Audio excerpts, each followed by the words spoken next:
Before we sign off for 2017, I want to answer the most common question I get these days. How's Karen? It's been just over a year since my TV partner, Karen Sivanich, suffered a seizure while working at her other job. The seizure led to the discovery that she had brain cancer. I recently sat down with Karen to get an update on how things are going. I just went to work. I did have some symptoms right before the seizure happened. And then I thought I was having a stroke, just because my mom had a stroke the week before. And I thought it was kind of the same symptoms, but I didn't really know. And by the time I realized something was going on, by that time I had hit the floor. And November 16th, 2016, a day that changed life for Karen as she knew it. Following the seizure, Karen was rushed to Unity Hospital in Fridley and later transferred to Mercy Hospital in Coon Rapids, where surgery was suggested to remove a mass on her brain. the craniotomy that I survived puts you in a vice on your head, and that's still pretty sore. That might never go away, but at least they hit the spot. Her diagnosis, stage 4 brain cancer, which actually started as ovarian cancer, something she thought she beat 20 years ago. I don't know, I guess I just got struck by lightning.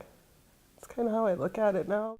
Following a series of appointments, including radiation treatment, Karen was unable to return to her retail job and would lose her health insurance. She says she will qualify for Medicare in one more year and plans to get back to the doctor at that time. I don't really know a lot about the prognosis. I mean, I feel good. I can care for myself. I, do pretty good rattling around my little house. But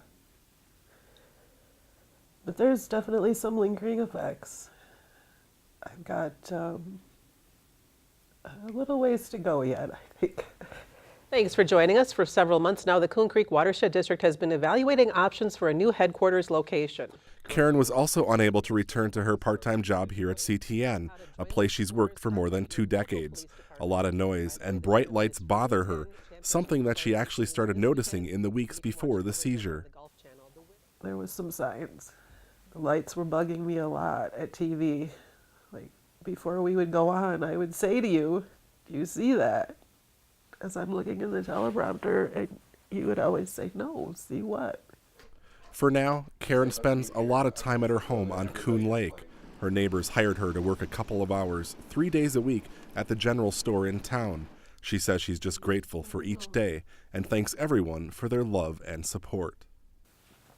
The really optimistic part of me, which says, heck yeah, it's all good. But I also know now that being a 2-time cancer survivor and thinking I was good to go after not having a relapse for over 20 years, that, anything can happen, and it usually does. And I guess you just gotta roll with it. Could always be worse. Could always be worse. Karen says she's gotten so much support over the last year, from food like soup and cookies to people plowing her driveway and cutting her hair. A GoFundMe account also raised more than $7,000 for her care.